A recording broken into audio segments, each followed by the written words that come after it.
تفسیر القرآن آج کا سبق سورہ یونس آیت نمبر 90 سے 92 تک۔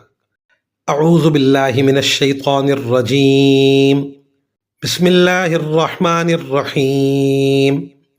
وجاوزنا ببنی اسرائیل البحر فأتبعهم فرعون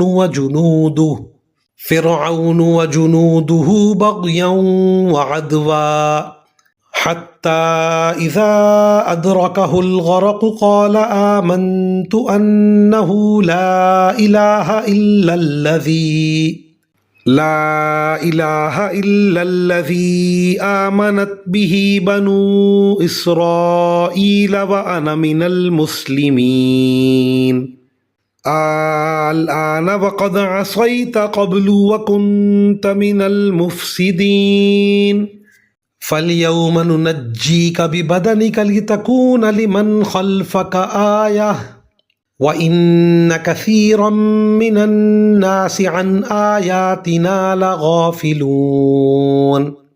ترجمہ: اور ہم نے بنو اسرائیل کو سمندر پار کرا دیا تو فرعون اور اس کے لشکر نے بھی ظلم اور زیادتی کی نیت سے ان کا پیچھا کیا، یہاں تک کہ جب ڈوبنے کا انجام اس کے سر پر آ پہنچا تو کہنے لگا، میں مان گیا کہ جس خدا پر بنو اسرائیل ایمان لائے ہیں اس کے سوا کوئی معبود نہیں، اور میں بھی فرما برداروں میں شامل ہوتا ہوں۔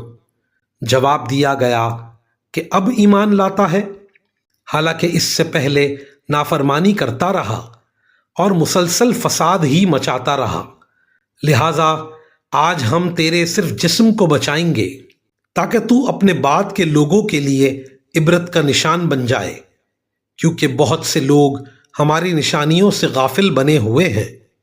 ان آیات کی تفسیر میں مفسرین کرام فرماتے ہیں، قانون قدرت یہ ہے کہ جب اللہ تعالیٰ کا عذاب سر پر آ کر آنکھوں سے نظر آنے لگے یا جب کسی پر نزع کی حالت طاری ہو جائے تو توبہ کا دروازہ بند ہو جاتا ہے اور اس وقت کا ایمان معتبر نہیں ہوتا۔ اس لیے اب فرعون کے عذاب سے نجات پانے کی تو کوئی صورت نہیں تھی، لیکن اللہ تعالیٰ نے فرعون کی لاش کو محفوظ رکھا۔ وہ لاش سمندر کی تہہ میں جانے کے بجائے پانی کی سطح پر تیرتی رہی تاکہ سب دیکھنے والے اسے دیکھ سکیں۔ اب آخری زمانے کے مورخین نے یہ تحقیق کی ہے کہ حضرت موسیٰ علیہ السلام کے زمانے میں جو فرعون تھا اس کا نام منفتاح تھا، اور اس کی لاش صحیح سلامت دریافت ہو گئی ہے۔ اب تک یہ لاش قاہرہ کے عجائب گھر میں محفوظ ہے اور سامان عبرت بنی ہوئی ہے۔ اگر یہ تحقیق درست ہے تو یہ آیت کریمہ قرآن کریم کی حقانیت کا منہ بولتا ثبوت ہے۔ وآخر دعوانا ان الحمد للہ رب العالمین۔